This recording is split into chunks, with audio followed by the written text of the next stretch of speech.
Dito guys, first time kong magkaroon ng kalaban na taga Mindanao. Ayoko na sana siyang labanan pero nakiusap siya sa akin. Sobrang layo daw ng binyahe niya, wag kong sayangin. Guys, ito, pambato, galing pa Mindanao. Layo ng nilakbay na ito. Manalo matalo, ipopost mo to. Hindi ko alam kung bakit ito yung ginamit niyang hero. Gigil pa naman ako sa mga Mia user na tao. Sa unang sagupaan namin, biglang nagtatatakbo. Kaya binigyan ko ng isang ribis ko. Napakamalas ng pagpunta niya dito kasi nasa kondisyon ako. Kahit magmakaawa pa siyang galing sa malayo. Napaulti siya dito at biglang nawala. Susundan ko siya kahit magtago siya sa lungga ng mga daga. Gulat na gulat siya kasi natuntun ko pa rin. Ang pagpasok ko ay hindi niya akalain. May mga binitiwan pa akong salita sa kanya dyan guys pero hindi ko na lang ipaparinig sa inyo. Masyadong sensitibo. Wala siyang kamalay-malay sa puntong to na nandito lang ako sa masukal at matalahib na damo. Nabulaga na lang siya at unti-unting nagpaalam sa mundo. Boom! Parang pinitas na oregano. Napapailing na lang ako dyan habang siya ini-stretch ang mga darili niyang 5. Tignan nyo guys, dadalawa pa lang yung item ko dyan pero kung gumuhit sa buhay niya halos masaktan siya. Napaatras na lang na akala mo'y pinaamoy ng paminta. Akala niya sa pagtakas bibigyan ko siya ng pag-asa. Walang dapat ipag-alala dahil andito na naman ang bida. Nang mabigyan ko siya halos magpalakpakan akong mag-isa. Ang pinagtataka ko lang bakit ang tatamlay ng mga bata. Siguro nagsasawa na silang makita na puro ako lang yung nakakapitas sa kalaban. Sige na nga kahit isang beses akin siyang pagbibigyan. Pasalamat siya guys, labis kong ininda yung sakit ng tore niya. Pero kung sabayan lang kaming dalawa, wala tong iuubra. Sige nga, tignan natin kung may magagawa pa yung tore nito. Akala niya siguro nagre-red block pa rin ako. Surprise, andito na ako sa harapan mo. Inisip ng mga manonood na mabibigyan din ako pero nagkamali silang lahat. Sa kalaban yun dapat nararapat. Sa bawat makikita ko siya, hindi ko mapigilan ang aking saliri na habulin. Maging ang aking sibat hindi man lang sumablay upang sa kanya patamain. Nagbabad pa nga ako sa tore niya yan guys pero ganun pa rin. Nakatakas ako nang hindi tumatakbo ng matulin. Alam kong wala siyang ulti guys kaya malakas ang loob ko upang siya iharapin. Sa ilang one hit lang nagawa ko siyang wasakin. Halos hindi ako makapaniwala na magagawa ko yun. Napakalakas ko, parang kumain ng 10 turon. Kita nyo naman guys, halos wala siyang damage pagdating sa akin. Sa sobrang hapdi ko siya ay kinakain. Panay pagkikrill na nga lang yung ginagawa ko ng minions dito guys kaso nakikisali siya. Yan tuloy, ito ang nagiging bunga. Pero sobrang saludo ako sa kanya guys kasi nilaban niya hanggang dulo. Kung iba lang to, siguro nag-surrender na kaninang 5 minuto. Ikaw ba naman yung gantuhin yung tambayan sa labas ng well? Kumbaga sa bahay, hindi man lang nag-doorbell. At ayun na nga guys, grabe na spawn trap ko pa siya doon. Dahil dyan, tapos na to ngayon.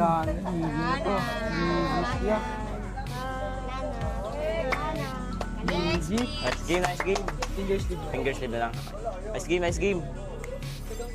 Dito guys, binubuli ng glue yung MM namin. Parang gusto niya yata kawawain. Nagulat siya, dadalaw na pala ako. Napaplikir agad sa sobrang kabado. Dahil nakuha niya ang inis ko, itatarget lock ko siya hanggang dulo. Kaya inumpisahan ko na siyang huntingin sa mapa. Tignan nyo guys, feeling niya, kayang-kaya niya ako. Akala niya yata makunat siya. Manlalambot lang yan sa aking alpha. Ganito kasi ako guys kapag napagtripan ko ang isang hero. Talagang kahit saan aabangan ko. Nagpunta nga agad ako dito sa damo. Si glue lang naman sana ang balak kong pitasin. Kaso nga lang, ang malas ni Mia, nadamay tuloy siya. Double kill sana ako dito. Pero yung glue, hinayaan ko na lang munang makatakbo. Ang bait ko guys, no? May awa pa rin ako kahit papano. Tapos guys, buong akala nila, uuwi na ako. Wala silang kaalam-alam, mag-aabang uli ako sa damo. Sa katunayan nga guys, pinag-ingat ko pa nga sila. Ibig sabihin, meron na akong banta. Kaya naman guys, nag-intay uli ako dito mga ilang segundo. Sana hindi pumalpak ang aking plano. Tignan nyo guys, sabay na naman sila, saktong-sakto. Si Mia na naman yung tinamaan ng kamalasan. Tapos tong isang to, napakaswerte talaga. Kahit anong aking gawin, nakakatakas pa rin. Tumipitipi pa nga ako dito. Buong akala ko kasi makakaisa na ako kay pare. Hay sayang, nakaabot pa sa tore. Muntikan patuloy ako dun. Mabuti na lang hindi ko tinuloy. Aabutan nyo siguro ako ngayon ng abuloy. Low HP na nga ako dito at hindi pa rin talaga ako umuwi. Nasundot ko pa si Mia at akin pa tong nasawi. Tingnan nyo, tinangka niya pang umuwi. Bukas ka na lang bumawi. Akala ng mga kalaban magbabak na ako. Ngunit sa kanilang blue block, ako ay nagdire-diretso. Kapag ganito pa namang ako'y nagpa-farm, ayoko ng pakialamero. Kaya kung makikita nyo nga, mataimtim ko tong kinukuha. Pero habang ginagawa ko to, nakita ko na naman si Glue sa mapa. Sabi ko ayoko na makulit kaya agad ko na naman tong sinungkit. Doon ko napagtanto na ang Tagalog pala ng Glue ay pandikit. Pansinin nyo guys, 4 minutes pa lang legendary na agad ang aking nakuha. Tapos etong si Derot paharang-harang pa. Ay, umulti pa talaga. Kaso nga lang sala. Wala ka ng takas ngayon iho, pahinga ka muna ng ilang segundo. Wala akong sinasayang na oras guys. Kung sinong makita kong hero, tiyak burado. Matapos nun guys, naisipan ko naman mag-turtle. Nandito na naman guys si Glue. Ang kulit-kulit niya talaga. Wala siyang kadala-dala, sumanib pa talaga sa bida. Anong magagawa ng pagpatok niya kung madadamay lang rin ang kanyang mga kasama? Si Xavier tuloy ay tumumba. Inantay ko lang siyang makababa. At nang mangyari nga yun, muli na naman siyang nagbakasyon. Dahil ang palagay ko nga sa akin sa liri ay sobrang taba ko na, binalak ko nang pumasok sa base nila. Huwag niyong gagayahin to, si Jake lamang ang nakakagawa. Kung inyo nga mapapansin, pinagtutulungan na nila ako. Nakisali kasi tong si Atlas, kayang-kaya ko naman na sana. Hindi naman ako nag-aaya, nangialam pa kasi napitas tuloy siya. Pero ako nanatiling nakatayo. Buhay na buhay sa iba ibabaw ng mundo. Naka triple kill pa nga ako mga iho. Ang maling pagkakamali ko lang, inantay ko pa silang pumunta lahat dito. Pero kung makikita nyo, buong tapang kong hinarap ang mga ito. Hindi man lang ako nagkaroon ng kaba sa loob ng dibdib ko. Yun lang, sumobra masyado. Uy, wara flame shot by Nana. Boom, tumba. Grabe, kahit papaano nakaka-KS pa. Nang mabuhay nga ako guys, sabi ko, tapusin na namin. Nakakatamad na kasi, paulit-ulit na lang ang nangyayari. Kaya ayun guys, pinilit ko na silang pasukin. Kahit nasa loob ng tore, wawasakin. At sa wakas, nakagawa rin ng tama dito yung Atlas. Di yung mga kalaban, isa-isa ko nang pinitas. Dalawa na nga lang ang natitira sa kanila. Kung inyong titignan, pumapalag pa. Ngunit ito'y tatapusin ko na. Baka makalate game pa yung Mia. At ayun na nga guys, medyo nagdidiwang na ako sa part na to. Ume-emote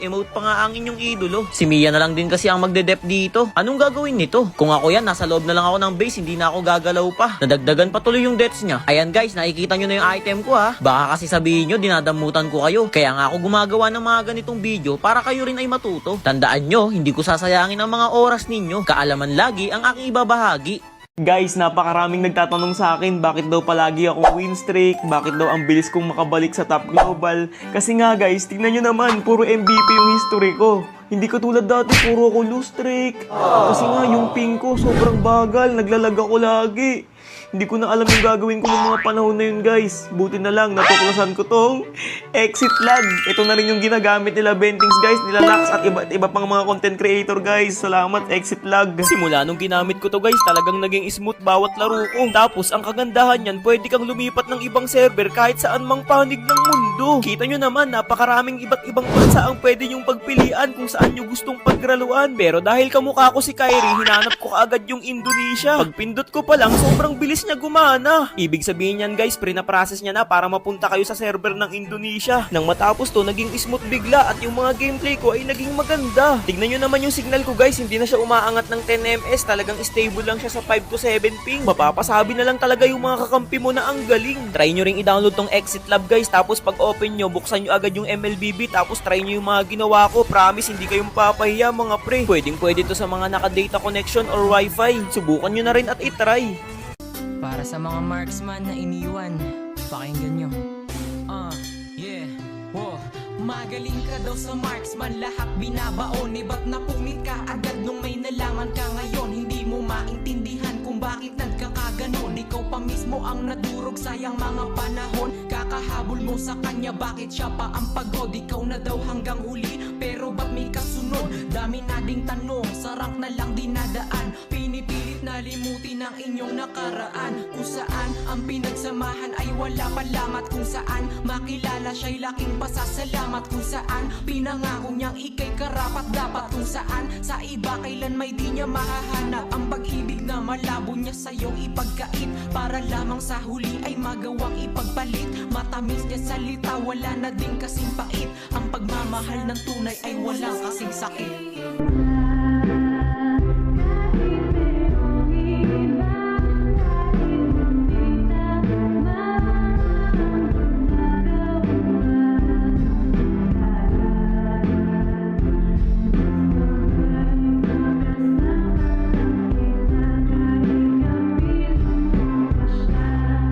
Ay, no, finish na talaga.